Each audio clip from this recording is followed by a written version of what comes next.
அன்பு நண்பர்களே, அனைவருக்கும் அன்னை சமையல் உமாவின் அன்பான வணக்கங்கள். இன்னைக்கு அன்னை சமையலில் பார்க்க போகிறது இட்லி தோசைக்கு சூப்பரான சைட் டிஷ் பச்சை மிளகாய் கார சட்னி. வாங்க எப்படி செய்யறதுன்னு பார்க்கலாம்.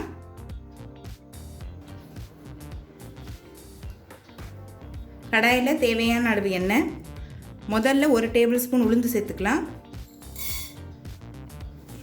உளுந்து நல்லா கலர் மாறுற வரைக்கும் வறுத்துக்கலாங்க.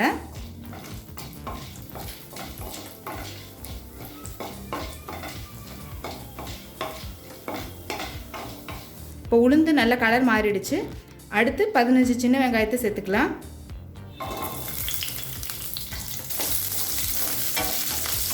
நீங்கள் விருப்பப்பட்டீங்கன்னா பெரிய வெங்காயம் கூட போட்டுக்கலாம்.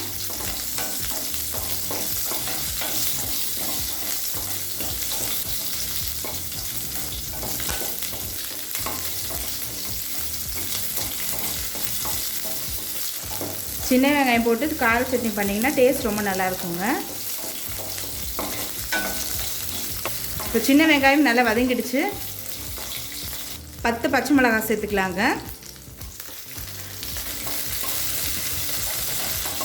நான் நல்லா காரமாக செய்கிறேங்க. நீங்கள் விருப்பப்பட்டீங்கன்னா கொஞ்சம் கம்மியாக கூட போட்டுக்கலாம். கார சட்னினா கொஞ்சம் காரமாக தாங்க இருக்கும், அதனால தான் 10 பச்சை மிளகாய் சேர்க்குறேன். அடுத்து 6 பல் பூண்டு சேர்த்துக்கலாம்.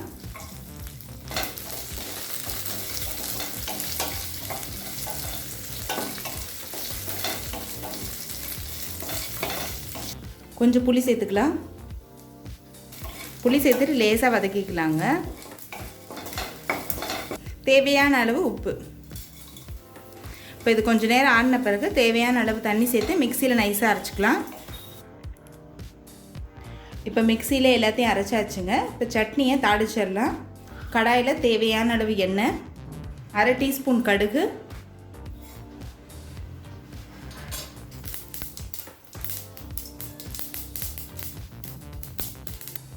கொஞ்சம் கருவேப்பிலை சேர்த்துக்கலாம்.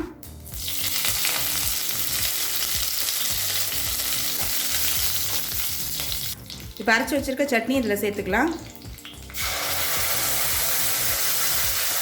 சட்னியை 1 நிமிஷம் வரைக்கும் வதக்கிக்கலாங்க.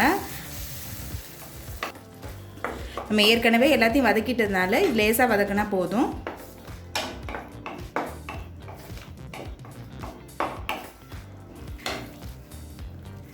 சட்னியை நல்லெண்ணெயில் இது மாதிரி வதக்கிட்டிங்கன்னா அந்தளவு காரம் தெரியாதுங்க.